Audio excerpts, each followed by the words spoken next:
concepts only. So in the first chapter, what we looked at was like what all can machine learning do. So we saw that it can be used for predictions. It can be used for housing price prediction, or we saw that it can be used to identify whether this image is of a cat or if it's of a dog.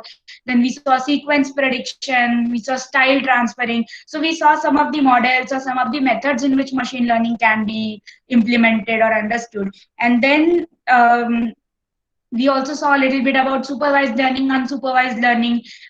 So all the parts wherein you give the model previous data, wherein you tell them ki this particular thing belongs to this class, ki this image is of a dog, this image is of a cat, this image is of a bird. So when you tell the neural network, or if you tell the model in general, any model, that ye hota hai, in that case that is supervised learning. But in cases like we saw clustering, so over there, the model tries to learn it on its own, and it tries to group things together just based on the facts that it has. So it doesn't have any sort of supervisor in it. So it sort of teaches itself. So these two very crude types is what we briefly saw in the last lecture. And so we already have links for it and all in the Discord group. So if you haven't watched that lecture, please go ahead and watch that later on. And then this is not exactly dependent on it, so please don't get worried कि अभी ये नहीं समझेगा. ये थोड़ा सा hard topic है anyways समझने में, but we'll try to simplify it कि basics क्या है इसके. You and if you want to really know more about it now, I would suggest you start taking down keywords about what we are talking, because everything it's not possible to explain in this time frame. There are so many new keywords in this, and if you have never heard about it, then it's going to be very hard for us to explain in this particular time period that we have. So I would suggest कि लिख दो इसको, then maybe later on YouTube पे नहीं तो Google पे search about it and then understand it. Then it will be much more easier. Also, we have the quiz for you. तो फिर quiz के साथ भी you'll have to explore a little bit more, and then that will probably give you a clearer idea. So now let's jump on to neural networks. So first we'll watch a short video, and then we'll move ahead.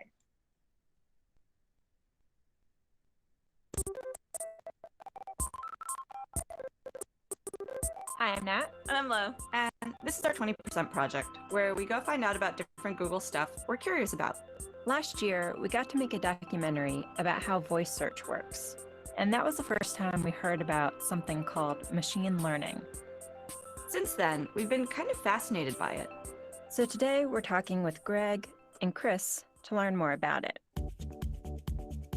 How would you describe machine learning to someone? Well, there's a lot of problems that's really easy to solve with computers. Computers can go and simulate how galaxies move and how the courses of asteroids going and how close they're going to come to Earth. I could never hope to go and do that, but I can go and do this problem like recognizing that that's a tree, which is so much tremendously more difficult for a computer.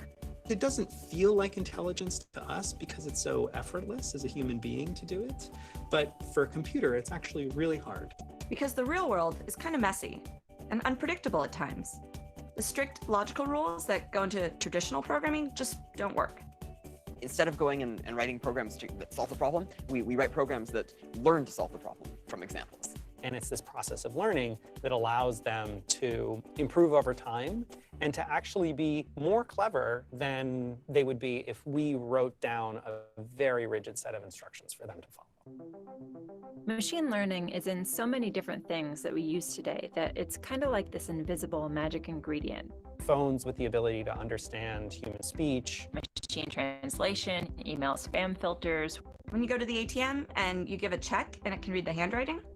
Or a Photos app that can automatically organize your photos based on the things that you like to take photos of. Like, here are all my mountain photos, here are all my food photos. Here are all my dog photos. Here are all my feet photos.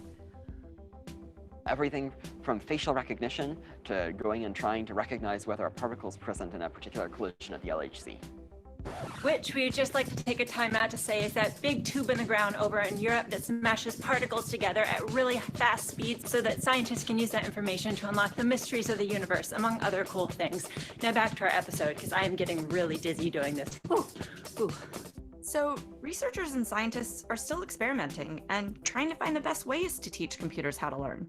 But a lot of the progress is coming from these algorithms that are based roughly on how the human brain works, and these are called artificial neural networks. So an artificial neural network is something that it's a rough mathematical cartoon of how a biological neural network works. In a biological brain, we have individual cells called neurons. Each neuron looks at what its neighbors has to say and then decide what it wants to say. And in artificial neural networks, we have little mathematical functions. We put them in some organized structure, and then we say, okay, you guys all together, learn to do this task. We have lots of neural nets that are really great at going and recognizing, this is a cat, this is a dog, this is a frog, this is a mouse, this is a horse, this is a truck, and things like that. So take, for example, trying to recognize what this is. So it used to be that we were really proud if we could get a neural net with 3 layers to work. And it's recently that we've made a lot of progress on techniques that allow us to train much deeper neural nets. And that's why this kind of machine learning is also called deep learning. A neuron in the bottom layer is just going to be looking at a tiny piece of the picture and making some computations about it. It doesn't understand anything about dogs specifically. But what the neuron does understand is it says, I'm giving a signal that's useful for somebody who's giving a signal, who's giving a signal, who's giving a signal, who's giving a signal. They're kind of able to unfurl this really high-dimensional knot and pull it apart and make it easier to go and separate different things that are close together on the surface from things that were tangled all together earlier. But then at the top, we'll put 2 neurons, and these neurons look at the whole picture so far. They're basically experts at making the final call, figuring out, oh, all the layers below me said these things, so I know that this is a dog, or at least I'm 92.4% sure that it's a dog, so it's basically a dog. And while there's been a whole lot of progress with teaching computers to learn, they're still much slower learners than we are, and they make mistakes that you and I wouldn't. So what I was working on is sort of trying to find a way to go and look at a neural net and ask, what does the neural net think the platonic ideal of a cat is, or the platonic ideal of a dog, or anything it can classify as? And suddenly you can go and ask, neural net, what do you think a cat looks like? And you get a picture of a cat. Or, neural net, what do you think a barbell looks like? So these weights. And it goes and it shows you a picture not only of a barbell, but of an arm attached to a barbell. So the model thought that the arms, it only learned what barbells were from looking at pictures of barbells, and they're often held by muscular weightlifters. And so it learned that there was, barbells have arms attached to them. It takes them a long time to learn. If you show it a picture of a school bus, when it's early in learning, the very next time you show it a picture of a school bus, it's only a little bit more likely to say school bus. It doesn't get it, even though that was the very last thing it saw. Whereas, say to a kid, that's a filing cabinet. And then a second later you say, what's that? Yeah. He's not going to be like, shoe, right? Well, like, the more you describe this, the more I'm amazed by human beings. Yeah. The effect is like, wow, human beings are really amazing. We're really amazing learning machines.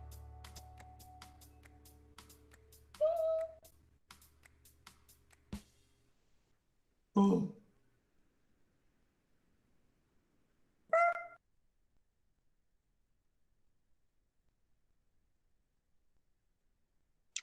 Okay, so how did you think was the video? Was it interesting? Did you find it interesting? Was there something new to learn? Anyone, just put it in the chat box. How was it? Did you feel intrigued by what they were trying to show, or in general about neural networks? Yeah, so this is like a super interesting field. It's continuously evolving. We have new things, new models, new types of hyperparameters or other tweaking of those models that can be done, and it's really miracle that what we can achieve with this. So based on the video that you just saw, what do you think is a neural network? So in your own words, it's just okay if it's just crude things or words that you have just put together, but according to you, what currently is a neural network?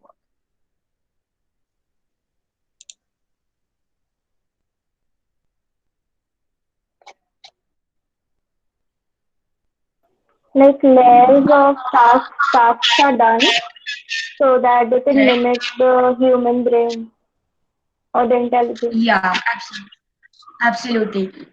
Yeah, nervous system of a computer. Yes, machines trying to work mirror the working of human being. Exactly. So it's like a small child who's learning maybe words or images or humans, but it's just so much more difficult to train a machine on it. Just look at the amount of data that it will require. It requires, so in the last lesson actually we played the quick draw game. So it's actually based on neural networks, trying to identify what the person is trying to draw. So that sort of thing, it requires, we saw something close to 15 million images. So that is not the same amount of data that we require to maybe train a child to understand this is particular thing is a carrot, because there are so many other stimuli that the child can have. He can take the carrot in his hand, he can feel it, its color is orange, its size is this much. So these are sort of things that the 3D perception that we have, this helps in understanding easier. But with machines,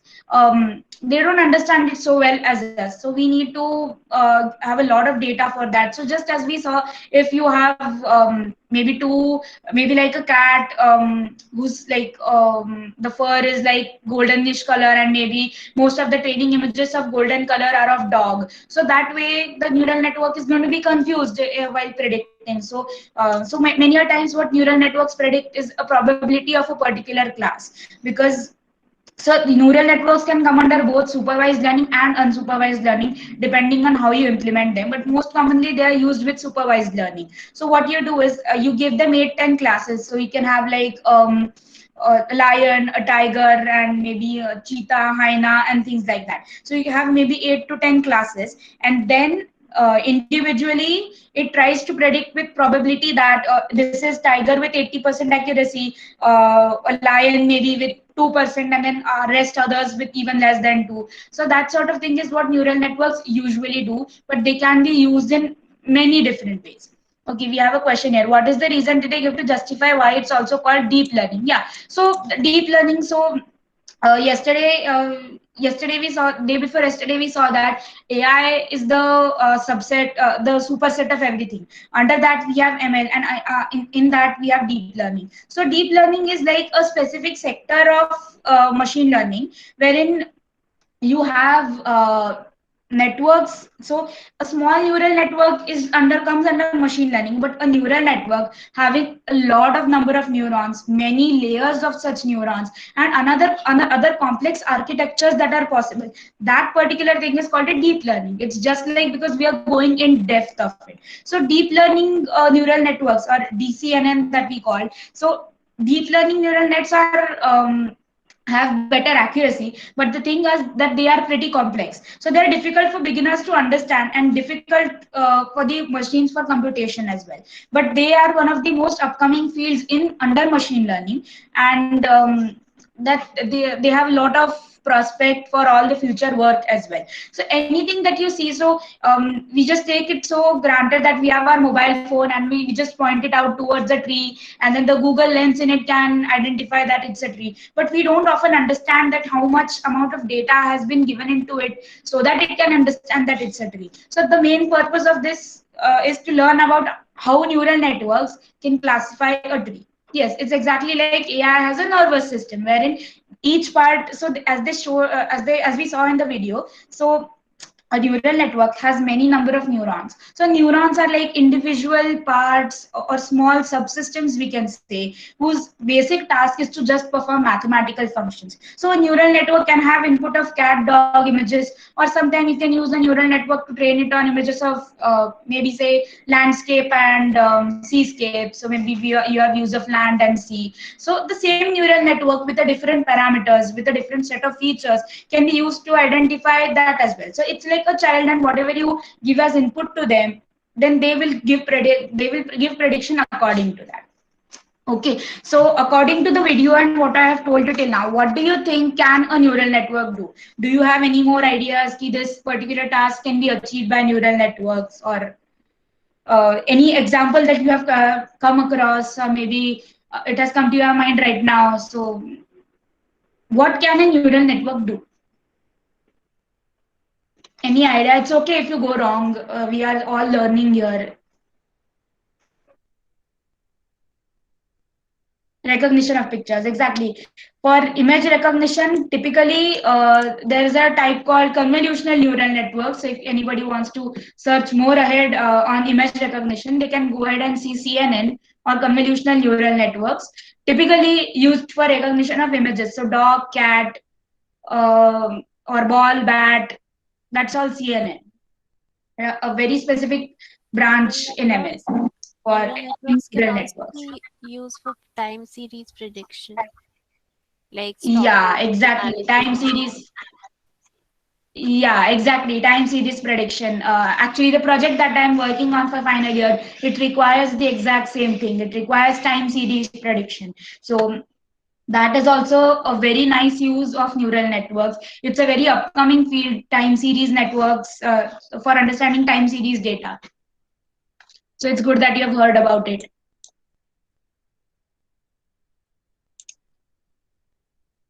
Yeah, I've been using LSTM, specific types of LSTM for that, along with a few other models. Yeah. So if you want to know more about that, we'll shift on mail or probably WhatsApp. Okay. Yeah. So now we saw that majorly this is used for identification of images and all. But other than that, it can also be used for non-image stuff. So for separating some sort of data. So that sort of thing can also be done by neural networks. Okay. So let's move on ahead. So neural network, in short, is a mathematical function that maps a given input to a desired output. So what it does is it has a set of given inputs, and what it does, it does some calculations on it, uses some mathematical functions and models, and then gives us the desired output. So in the introductory module, that is the last lesson that we studied, we learned about types of machine learning models like classification, regressions, etc. These simple models work fine for a smaller amount of data or for non-complex data. But when the data becomes complex, like an image, audio, or even numerical data, which has like lots and lots of variables, maybe like even for housing prices, where you have location plus the size of the house, number of bedrooms, area, and things like that, then you need something which can deal with all such complexities. So that is when neural networks can come in. And these simpler models are connected into layers, and this is where the depth of deep learning comes from. So more connections, different complex types of connections is what deep learning is essentially. In reality, a neural network is actually a big complex mathematical function. So it's just all you can see here is the fancy lines going ahead and all. But the thing that it really does is it uses maths to do this. So it requires all pure mathematical computations, right? From the size of image, what is its height, width, color channels, RGB, is it grayscale, is it in some other sort of color? So all sorts of that thing is converted to numbers, and these numbers are what carry it ahead, and numbers are used in prediction.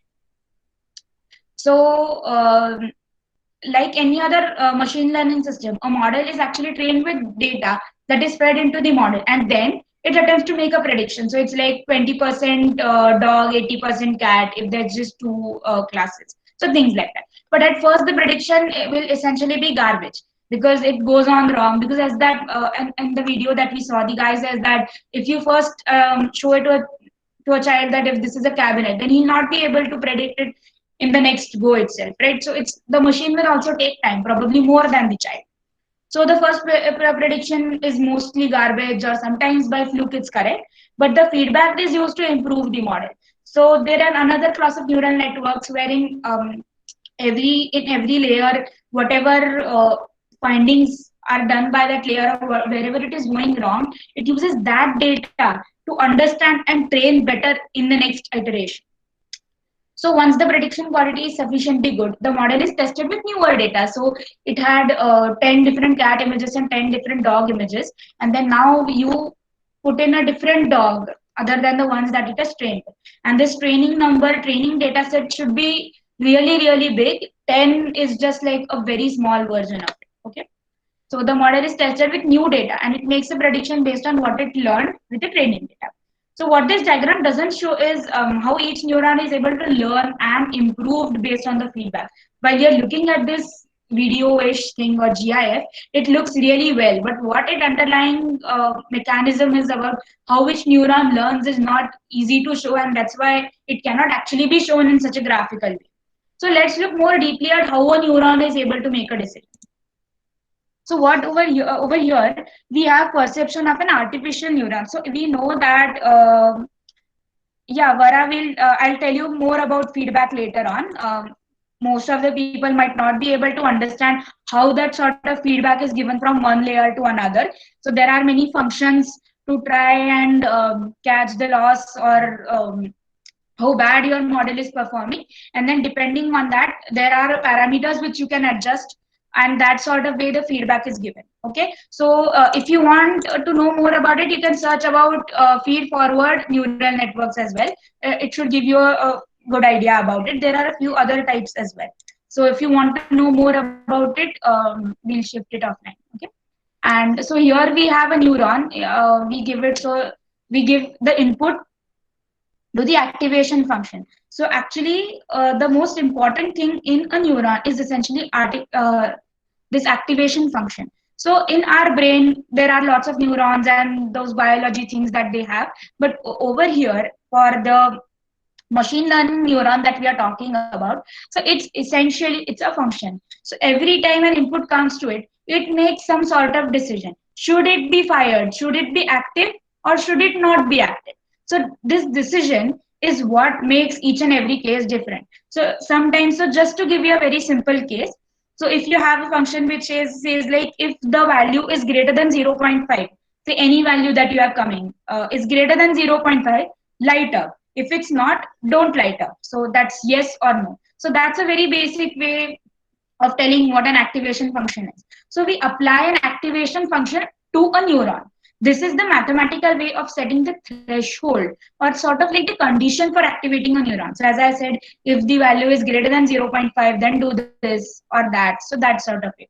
So this is similar to if then statements if we have been studying FPL and all in programming. Example, if time is greater than 11 a.m., eat lunch. So things like that. Then the neuron checks to see if the input value meets the activation function's requirement. So the neuron gets the data, it checks the input value, and then it understands what the activation function is supposed to do every time. And then if it does not, then it does not do anything and passes no value onto ahead connected neurons. So basically it's a neural network. So all of them are connected to each other, and there's a specific type where not all of them are connected to each other as well. So that's a different layer, and it's out of the scope for today. But let's for now consider that all of them are connected to all of them. So if it's not, if it doesn't understand what to do, then it doesn't pass anything ahead to the network. So if it does not, then it just does nothing and passes no value onto any other connected neurons in the network. But if it does, if it understands that what needs to be done, and if the output is like yes, then it does something to the data. Like so now if the activation function was supposed like if the value is greater than 0.5, then multiply it by 10 and send it ahead. Let's just say, for example, this is the case. So now it understands that the value is greater than 0.6, so say it's 0.6. So it's greater than 10, so it does something with the data. So here that something is multiplying it by 10. So now every neuron might have this different. So some other neuron, the case might be if it's greater than 0.3, then multiply. If it's less than 0.2, then multiply by say 200. So this is what changes in every neuron, or in one case to another. So it does something to the data, and then it passes the result as an input to the next neuron. So this particular operation is carried out across all of the nodes in the network, allowing a very complex pattern to be learned and predictions to be made. So what happens is, since all of them are connected, every neuron tries to just look at a part of it. So it looks at the particular part, does its own job, जो भी करना है data पे, multiplying it by 10, shifting the bits, anything that has to be done, it does that and then sends it out.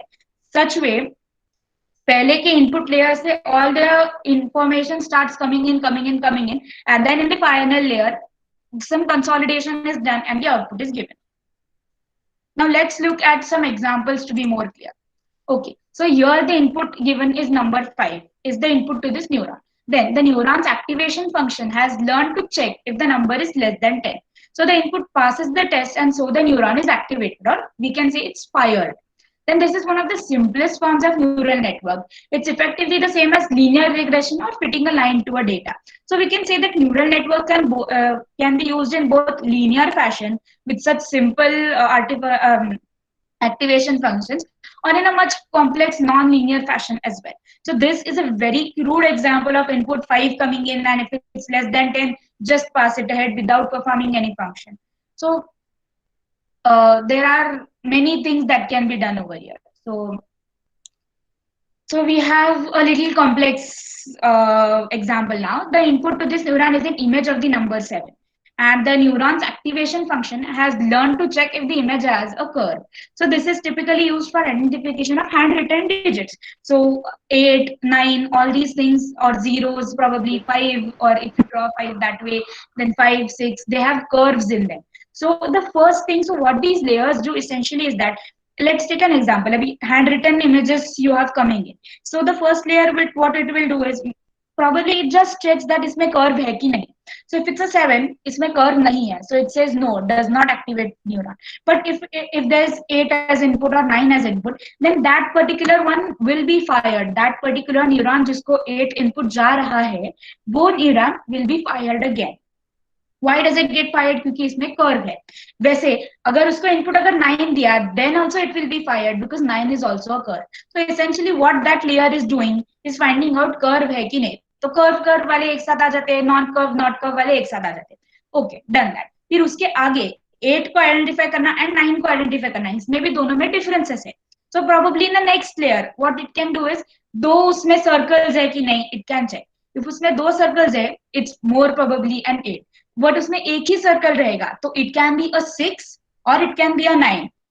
So then the next thing is उसको if it has a standing line, then it's a 9. But then sometimes people can write 9 as the exact ulta image of 6 as well.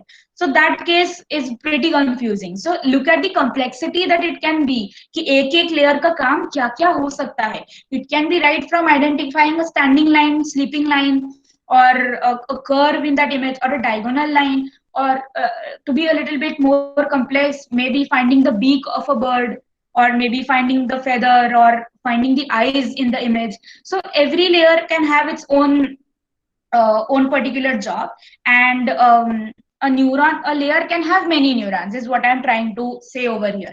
And ये ऐसे बहुत सारे neurons are connected to बहुत सारे neurons. So at a time उसको एक neuron को एक ही काम है, but then over a period जैसे ये accumulate होता जाएगा, so then it will have more data. So it will be like इसमें curve नहीं है, इसमें एक standing line है, इसमें इतने छोटे ही length का horizontal line है, but it's towards the top of the image. So it's more likely that it's a 7. So ये सारा data collect करके it can be able to finally give the output कि ये probably 7 with 30% probability है and 40% probability of say maybe 1.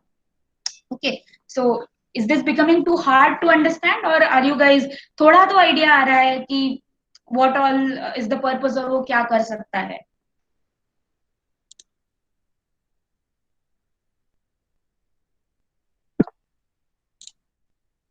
Just yeah, understanding. Great. Okay, so now your horizons are widening probably कि क्या क्या कर सकता है, and एक decision लेने के लिए कितना things have to be done behind, right? Let's move on to a different example. So इसमें we have an example of 6. However, the input to this neuron is an image of number 6. Therefore, the input does not have a curve. So it passes the test and the neuron is not activated in this case. This particular information is then passed to the next neuron. So simple functions like these can contribute to make more complex decisions. So for example, the ability of this neuron to determine whether or not the input has a curve is due to other neurons checking to see, for example, if a pixel is black or not. So ये एक layer का काम हमने बोला कि एक layer check करता है उसको curve है कि नहीं, पर उसके अंदर बहुत सारे neurons हैं. तो particular neuron का काम है कि ये भाई pixel black है कि नहीं है. Black है तो उसमें कुछ तो data है, तो we have to take that data, and then फिर वो डेटा से ऐसे उस नेटवर्क लेयर में there are going to be many neurons. So पहले 3 से जो हॉरिजॉन्टल लाइन है उसके लेट से 3 पिक्सेल्स जो है, so only those 3 pixels will be activated क्योंकि they are black, and then वो डेटा आगे जाएगा and then फिर it comes to the question, does it have a curve? तो ये पूरा सब मिलके it tries to identify if it's a curve. तो one layer generally tries to identify it if it's a curve. So this is the basic job. So right now so layer exactly is like a part. So a network में कैसे रहता है ना कि you have lots and lots of neurons connected to each other. But now let's just try to understand कि अगर if we draw like a 3x3 grid, तो उसमें क्या होगा? First जो column रहेगा, तो that column let's say it makes one grid, one layer. Then the second column makes one layer, and the third column makes one layer. Now try to put squares की जगह पे try to assume them as mathematical functions called as neuron. तो पहले तीन जो है they are not connected to each other, but वो आगे के तीनों को connected है. They are connected to all the three of them आगे. And then ये वाला, the second वाला is also connected to the three of them आगे. ऐसे that makes one layer. So a layer is like they are sort of trying to do a similar or क्या बोलते हैं cumulative job we can say, and all of their outputs are connected to the next layer or next neurons. Okay, you can search more about layer. Yeah, I hope थोड़ा clear हो जाएगा. I have one doubt. So now go ahead. As in we are using a cluster of neurons, there will be high probability of we getting a susceptibility of error, which might be high. So like how to overcome this, because removing a neuron which is being interrelated with the others will again form a complexity in the working of the program. So generally we don't remove neurons as such. We alter the training parameters कि अगर if it's not able to identify the black line, maybe the horizontal black line, then there is something that we are missing in there. कि कोई तो गलत neuron fire हो रहा है. It's not because of the neuron's mistake. It's because we didn't program it that way. So उसमें we have to go in depth and we have to find out कि ये particular neuron, why is it not firing? ये particular layer का ये काम था, तो why is it not doing? So that particular things जैसे debugging करते हैं हम कोड में, sort of the same way we have to find out कि ये इसको ये काम करना था, but it's not doing that, going on into the mathematics of the neuron in this case. Yeah, so resetting biasing, actually bias थोड़ा अलग topic है. Let's not go into biasing and not exactly resetting the biasing as well. In some cases bias को reset करना does help. Yeah, so if I start saying words like bias and all, जिनको ये समझ मतलब if you are looking at this for the first time, bias वगैरह is pretty much out of scope for now. So for right now, hold on. You can contact us personally. We can have a chat all night. But right now, we're addressing a lot of people who have no idea about these terms. Okay? Yeah. So let's just keep it simple for them. Okay. And okay. The bias thing is a part. It can be done. Yeah. Okay, so now let us look at some of the common activation functions. So अभी तक what we were looking at was कि ये particular काम ये करता है कि नहीं, more of like yes or no or greater than less than questions. So now let's actually look at कि ये कैसे रहता है. So the sigmoid activation function that we can see here, so that's fx is equal to 1/1 plus e raised to the power minus x. So x is sort of like an input, मतलब x जो number आएगा, according to that it will be put as in the place of x on the right hand side, and then जो भी वो value calculate करके होगा उस पे it's dependent कि that neuron should be fired or not. So researchers describe this field of machine learning less like engineering and more like scientific exploration. So for example, a long time the sigmoid activation function जो अभी हम इधर देख रहे हैं was used until the rectified linear unit ReLU function was discovered to be more efficient and effective for many situations. But ऐसा नहीं है कि अभी we'll stop using sigmoid.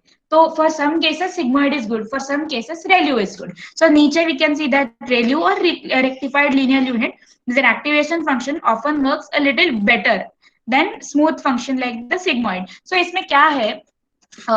ये first इसमें ना the interval values can lie between the graph का right and left. If you can see at the graph, so उसके वो values रहते हैं and depending on that उसके the value will lie in between those two starting and ending points. But इसमें we take the maximum of 0 and x. So it's like if you want to explore more about this, इसको जरूर Google करना. This is a really good topic. Activation functions क्या रहते हैं? There are even few more. इसमें we are just talking about 2, but there are more बहुत सारे अलग अलग एक्टिवेशन फंक्शंस है. There is softmax, if you want to note down, then there is softmax activation function, there is tanh activation function along with these two. बहुत सारे हैं ऐसे. Okay.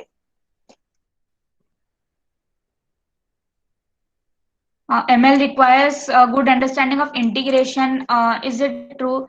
थोड़ा बहुत, it's not so much regarding integration वगैरह इधर, it's not that important here. But what is more important is कि उसका general mathematics understand करना is more important. It's nothing complex कि ये अपना 11th 12th का derivatives integration M1 M2 का, that sort of stuff is not so much required. थोड़ा if you go much in depth, थोड़ा required, but yeah, as Mithali saying, algebra is more important and don't worry about integration वगैरह, इतना कुछ ये नहीं है.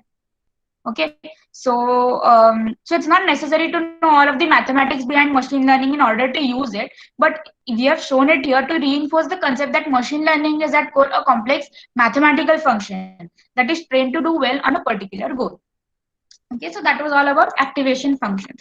So now a neural network can be comprised of say many hidden layers. So general architecture क्या होता है कि there's an input layer, then there are n number of hidden layers. Hidden मतलब it's like a black box. You can have n number of hidden layers depending on your application, and then in the end consolidate करने के लिए you have an output layer, and then वो output देता है. That output layer is generally last में इसमें जो दिख रहा है, that's the output layer, that one box. So a neural network can be comprised of many hidden layers. So these are intermediate steps to get from one prediction to the output. So for example, a neural network may have layers to detect certain colors. So if you're asking about layers ना, तो one layer is this vertical line that you can see, a dog के images दिख रहे हैं ना, different color, there's this greenish color thing in the dog and then उसके eyes and all. So there is two layers we can see right now. So इसको layer कहते हैं. And अगर if it's sandwiched between two layers, then it's a hidden layer. अगर उसके पहले एक ही इनपुट रहेगा, so we can see that इतने सारे लाइन्स है जो उसके एंड पे जा रहे हैं. सो अगर लेफ्ट हैंड साइड से तो एक ही डॉग का इमेज है, that's the input that is given to the first input layer. वो सिर्फ इनपुट है, but input layer is the next layer that we can see. Then बीच में इतना सारा मैथमेटिकल ये जो लाइंस दिख रहे हैं, इट कैन हैव ऑल, और ऐसे बहुत सारे कॉलम्स हो सकते हैं, and then in the end it gives a consolidated output. So for example, neural network may have layers to detect certain colors, certain shapes. मैंने बोला कि neural network का एक layer रहता है, तो it can be for identifying horizontal lines, it can be identifying vertical lines. So वैसे, and other layers to differentiate between certain types of animals and breeds, etc. So it's important to clarify the neural network does not know what a dog or a cat is. It's just learning to do what we want it to do based on feedback and the pattern that it detects. Okay, but how does a neural network learn from feedback? So neural networks were loosely modeled after the human or the biological brain. So the connections between neurons, they can be strengthened and weakened using weights and biases, as we talked about. And generally weights are changed uske accordingly. So it's just like isko zyada weightage dete hain hum. It's sort of that way. And as someone was saying, bias as well. So bias is also used. So these are some advanced terms. So you can Google them later on. For example, when a dog receives a treat or pat on the head for retrieving a ball, it's more likely to do that again. So उसको ज़्यादा weightage देता है वो, क्योंकि maybe it will get a treat. So similar thing is true for neural network as well. So all of these complex calculations are accomplished far more quickly and often than a human could ever hope to do. So it requires a lot of computing power to achieve high quality results, which is why neural networks were once thought of infeasible, impossible. But now data centers or computing clouds with greater computer and processing technology make this a reality.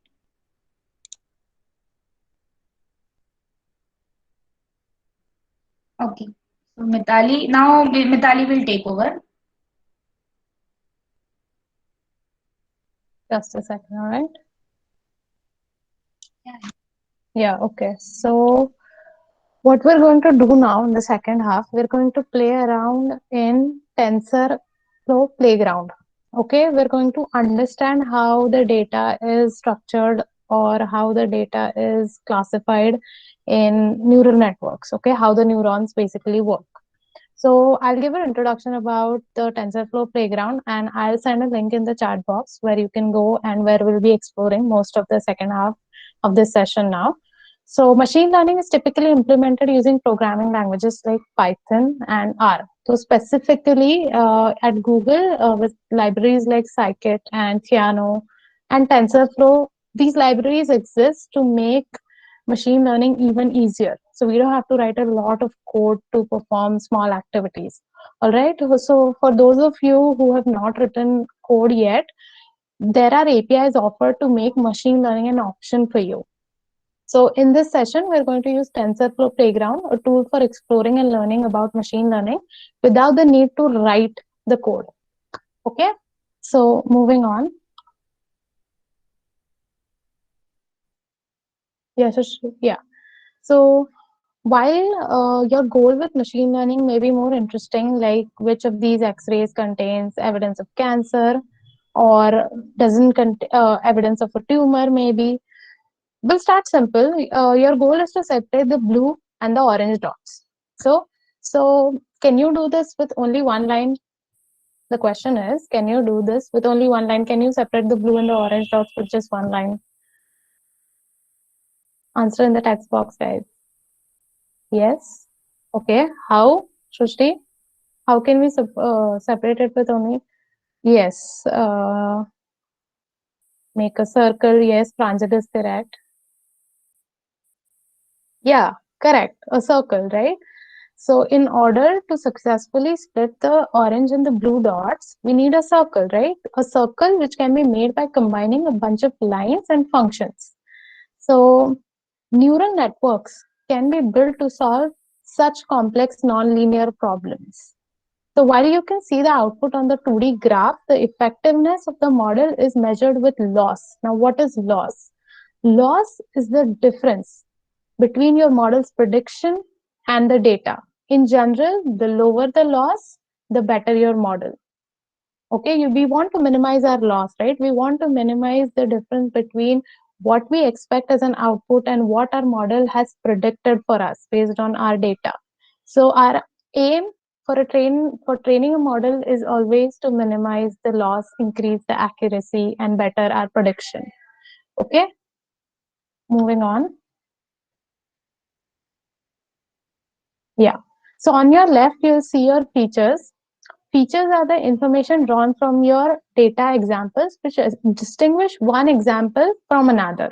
So in the TensorFlow Playground, there are simple mathematical functions like a vertical horizontal line and their combinations, basically. So real world examples might include dog versus cat. So how are you going to distinguish one example of a dog from the other example of a cat?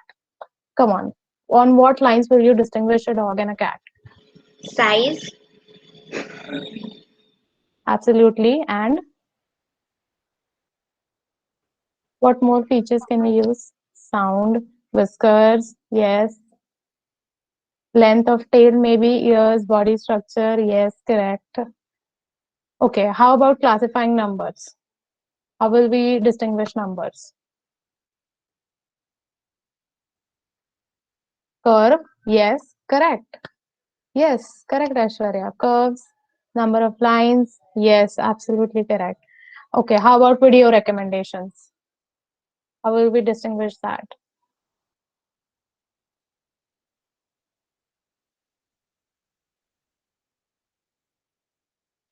Come on, think on the lines of the topic of the video, maybe.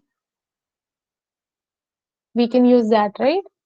Accessing the mostly watched data, you could say number of views. Okay, we can distinguish videos by video topic, number of views, or creator of the video, right? Yes, duration, correct. Yes, yes. Okay, how about predicting the price of a house? We've discussed this so many times. We know the features distinguishing one house from the other. Locality, yes. The space BHK of the house, basically. Yes, number of bedrooms, size of the property, yes, yes. Facilities, yes, absolutely. How about predicting which ad to display? What features do you think we can use? Advertisement, you mean? Yes, yes, advertisement. Based So on recent product, searches. basically the product. Yes, yes, based on recent searches, location of user, The product ambassadors name. used for ad. Yes. users query, time of the day, maybe interest of people, history. Yes, absolutely correct. You guys are getting this. So these are the features that we use to input in the data, okay, that we use to distinguish one example from the other. And this is the first layer of your neural net. Moving on. Yes, Shri. So now the hidden layers, the deep layers, okay? So this is where the complex pattern in the data is discovered. This is where the magic and miracle happens, okay? So permutations of the featured data is tested on how well it separates the data. Okay, the outcome is graded and this is known as loss.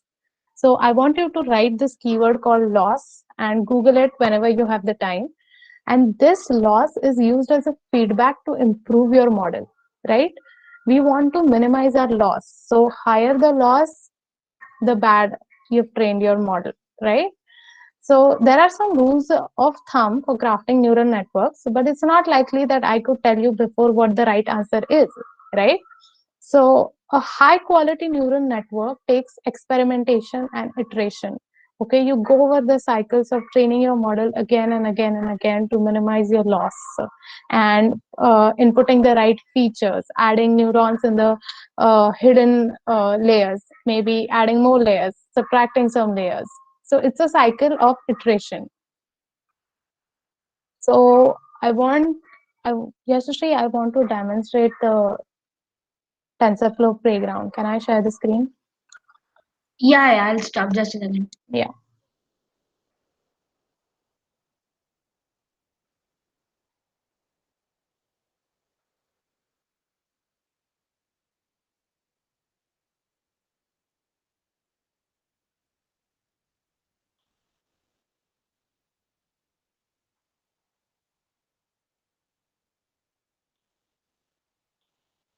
Oh, there's so many tabs open. I think Common problem. this is this is not it.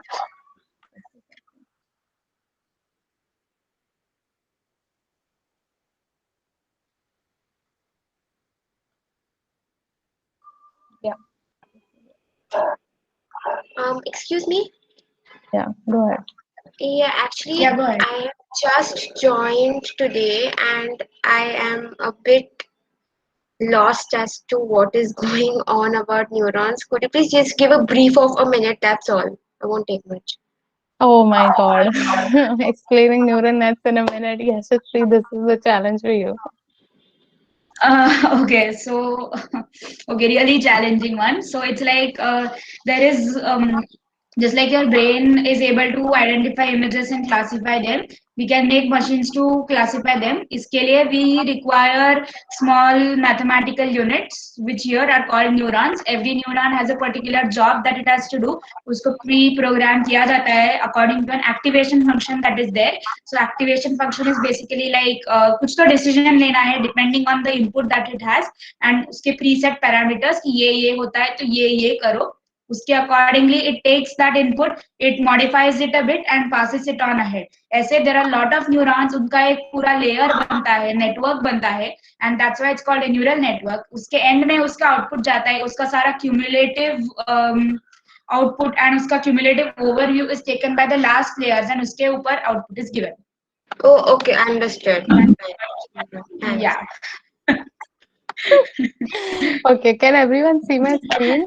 Can everyone see the neurons and the output? Yeah, it's visible. It's visible? Yeah? Okay, perfect. Yeah. So I'm going to send you a link for this, for a few tasks that you have to do in a while, but this is the playground that you'll be working on for now. Write these keywords that you'll probably go and Google later: learning rate, activation, regularization, and the problem type. And this is our data, right? Right now, we want to separate the orange dots from the blue dots, right? This is a classification problem. These are our neurons. This is the hidden layer, this is the input layer, and this is our output layer. Okay, so we go here and we play, and the neurons start doing their magical work. As you can see, they've separated the orange and the blue dots. Now it's really going to be hard for me to explain how they're doing it because it's based on mathematical model. But you can see here that the output, the test loss is 0. So that means that it has done a perfect job of separating the blue dots and the orange dots, right? Yeah, so you can share back the screen. Yeah, that's right.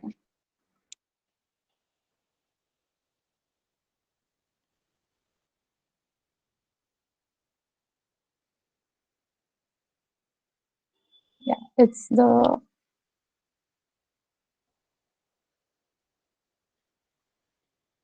सही है ना? Yeah, everyone go to the link. Just putting this. Link in the chat box. Everyone go to that playground.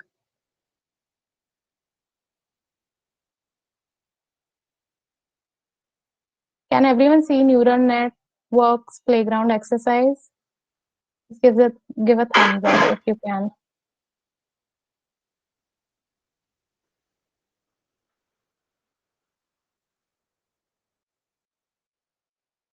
जैसे अभी मिताली दिखा रही थी, something similar. Are you able to see? Yeah. Good. Okay, perfect. So, as you can see, you have the first neural network task 1, 2, and 3. Right? We're not going to cover all the tasks, just the basic first task and the second task. Maybe the third if you want to try it out. Read the tasks and try to do what the task says in the model that is given below. You can see the play button, you can see the learning rate, and you can see the neurons, right? With the plus sign, you can add a hidden layer. With the minus sign, you can subtract a middle layer. With the plus sign near the neuron, you can add a neuron, and with the minus sign, you can subtract a neuron. Okay? So go ahead, play around, and you can see the output. There's test loss given there, right? So what your aim is that you need to minimize the test loss, right? Get it to as low as you possibly can by adding neurons, subtracting neurons, adding more hidden layers, subtracting maybe instead of 3 hidden layers, you can have 1 hidden layer with 3 neurons. Experiment and let us know what you find, and please take screenshots of your outputs. Okay, it will be really helpful for us to understand where you've experimented and what your findings are. Share it with us on the DSC email ID. I'm sorry to interrupt. I'm a little confused. What am I supposed to do exactly? Yeah, so have you read the task 1? So what is Yeah. the first task? Yeah, so you have 2 input features that you're inputting into a single neuron, right? Yeah. Yeah, so just play it, play the play button and visualize your output. Are you getting any separating lines? No, right? I mean, it's not properly classifying your yellow dots and the blue dots. So, and your test loss is also 0.5. So do you think it's the right model? No. Yeah. So this model is not going to learn from non-linearities. As you can see, the activation is linear, right? So since it's going to learn from non-linearity, you need to make it to ReLU.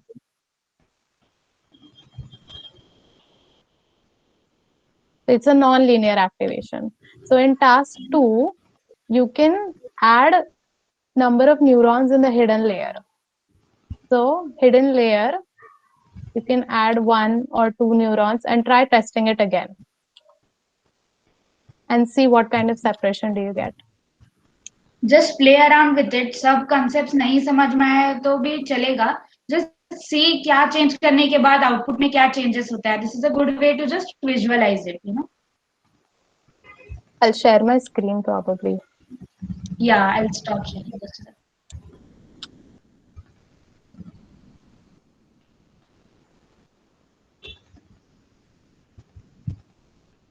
Can everyone see this? Yashashree, can you see it? Yeah. What I've done is I've changed my activation to ReLU. My learning rate is still the same. I've added neurons in the hidden layer and I've played this. My loss is 0.195. Now it's better than 0.50, right?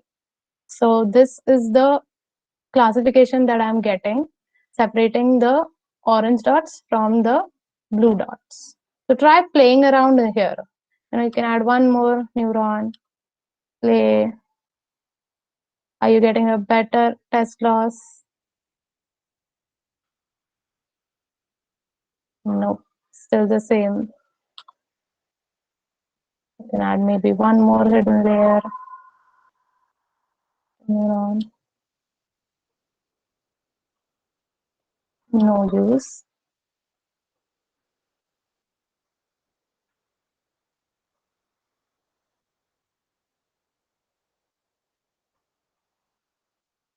You can play around with the learning rate.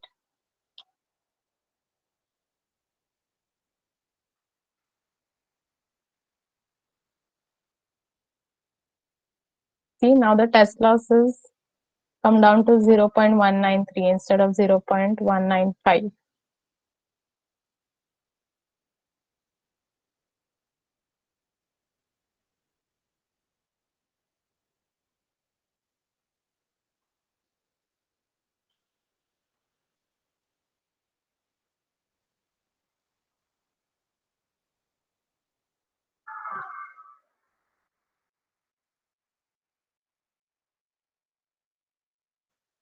It's visible, no?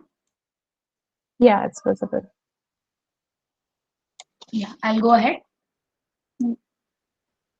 Yeah. Guys, note the keyword learning rate, okay? So it's a hyperparameter basically that is that controls how much to change the model in response to the estimated error each time the model weights are updated. Yashashree, am I correct? I mean, Yeah, it's too that's right. technical, but just note Yeah. the keyword learning rate, okay? And if it's too high, it can be a problem. If it's too low, it can be a problem. So ऐसे देखो कि it's some parameter जिसको अगर if you make it really high, then it will start having some bizarre results. If you make it really low, there won't be any change in the model. ऐसे. Aishwarya is saying, so in the first, it is not possible to separate. No. In the second task, however, when you add neurons, it is possible to separate because in the first task, it is taking a linear model. What you need, since you need to separate the orange and the blue dots, we need a non-linear separation, as you might have seen when I was sharing my screen. Yeah, the activation function, you can try using ReLU, etc., or some other non-linear thing. Okay, and otherwise, you can also keep an eye on the test loss, as I was saying. Just keep an eye on the test loss. Forget about all the other things. Experiment with all the parameters and the neurons, and keep an eye on the test loss. Now I got the test loss to as low as 0.195. Is anybody able to get it lower than that? Can someone share what they've done?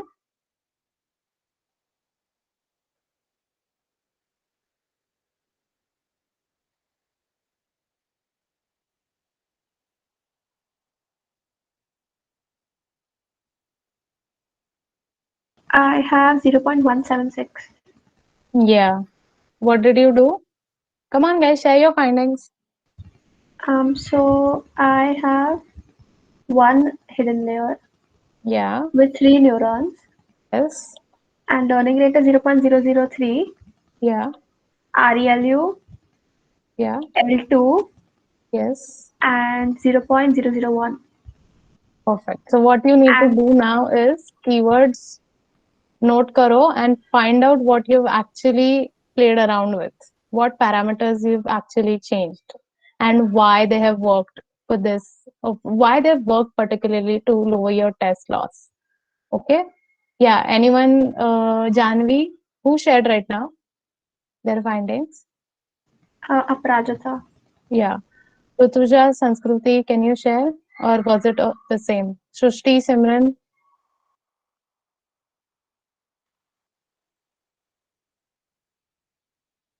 .176. Nice. Did you guys observe any कुछ एक parameter जिसको change करके there was a good difference या ऐसे? If you have any findings, share them. Yeah, when I changed the activation to ReLU, that is when the stark difference came. Right. Yeah. And I have had four neutrons. Right.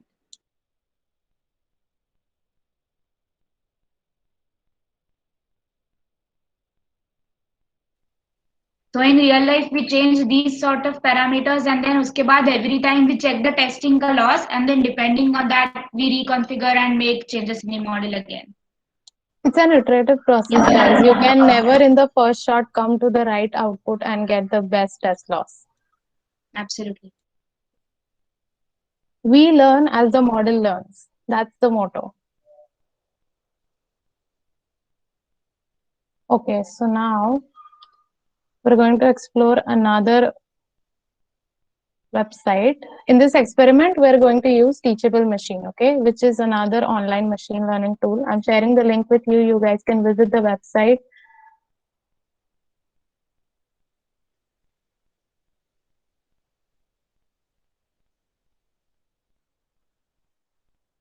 Right. Is everybody able to go to Teachable Machine?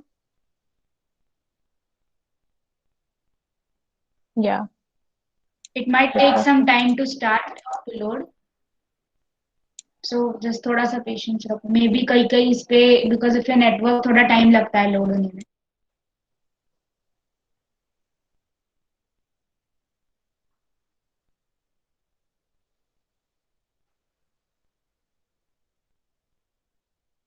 Yeah, so go around this website and experiment here also. I'll share my screen.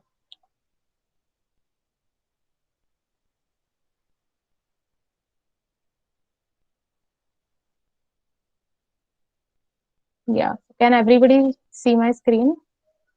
Teachable Machine, class 1, class 2, training. Yeah. Yeah? Okay, perfect. So what we need to do is either you can upload some image samples or you can switch on the webcam. Now I've switched on my webcam and I'm going to add some sample images, okay? So I hold here and record 2 images. I hold here, I record 2 images. Right? So this is my class 1. Now I'm going to upload class 2. So maybe let's say I'm uploading my hand images. 5, 4, 3. You can play around. You need to fool this AI. 1. Okay. Now I've uploaded images. Now I'm going to train my model. Okay. Yeah. So एक जिसमें classes they are said the one class will be dog images, one class will be cat images. So उनको separate. This is where the supervised part is coming in. So ये class 1 उसका label हो गया. You can change this. You can see it's editable. See now in my output, since my class 1 was only my image, you can see the output for class 1. When I switch on my webcam here, it's 100%. When I show my hand, it's class 2, class 1. See, it's getting confused. Now, see, it's 100% class 2 because this image belonged to class 2, right? Still class 2, class 1. Now, if I am showing something else, like let's say this piece of paper, it's getting confused, right? So you can put different images in class 1 and class 2 and try to experiment with this, training the model. Do you guys think this is fun? I mean, I think this is super cool. You just need to put images, train the model, and it shows you which class it belongs to. So this is classification, right? Because it's classifying whether this image belongs to class 1 or class 2.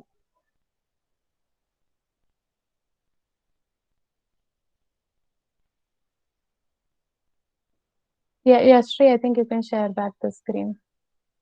Yeah.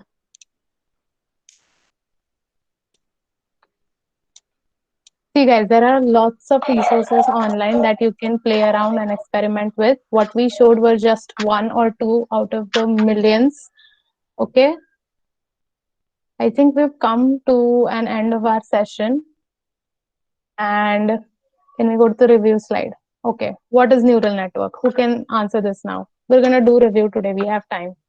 We didn't have time the other day, but today we are. Come on. We had an entire session about neural It's okay if networks. it's wrong. Yeah, and some of you answered also. That was correct. What is neural network?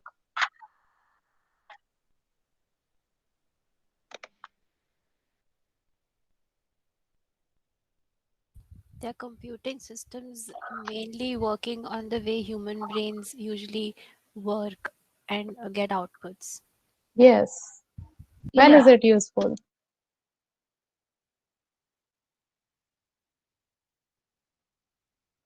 It can be used in several places when we have to identify images or predict things and create time series data like we discussed. Yeah. Those places. Yeah. Third question. What can it Anyone do that a else? simpler model might not be able to do? Algorithm to Algorithms interpret things. That's a more generic answer, I would say, Astha. Yeah. Series of algorithms which work like human brain to get outputs. Correct. So, correct. What can neural networks do differently than normal machine learning algorithms, like let's say regression or classification or clustering?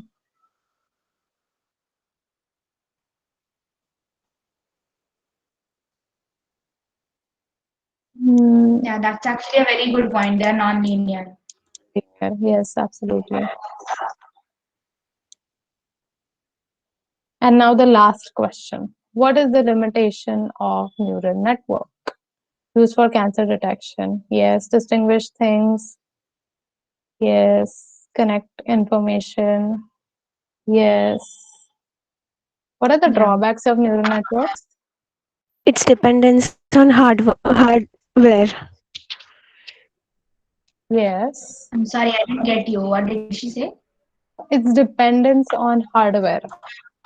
Yeah, right. Yeah, even Aishwarya is right. Amount of data needed is huge. It's so huge that many a times your model just doesn't work because you don't have enough data. Lots of Needs training to is give some. required. Yeah, Might all of be this is right. also it might take Duration a lot of of time. network is unknown. Yeah, time is another issue. Yeah, time required for development. Yes, it's all is right. Yeah, trial and error required. On the mic.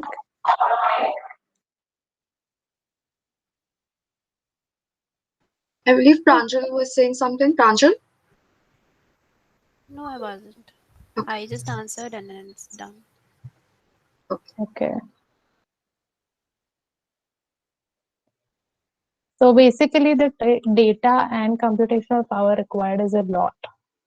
Okay, in short, we can combine 2 points. Data and computational power required is a lot for neural networks, and that would be the most prominent disadvantage. Yeah. So I think, yeah, that brings us to the end of our session. We'll be sharing a quiz with you guys right now. This was a short session. I hope you guys have taken just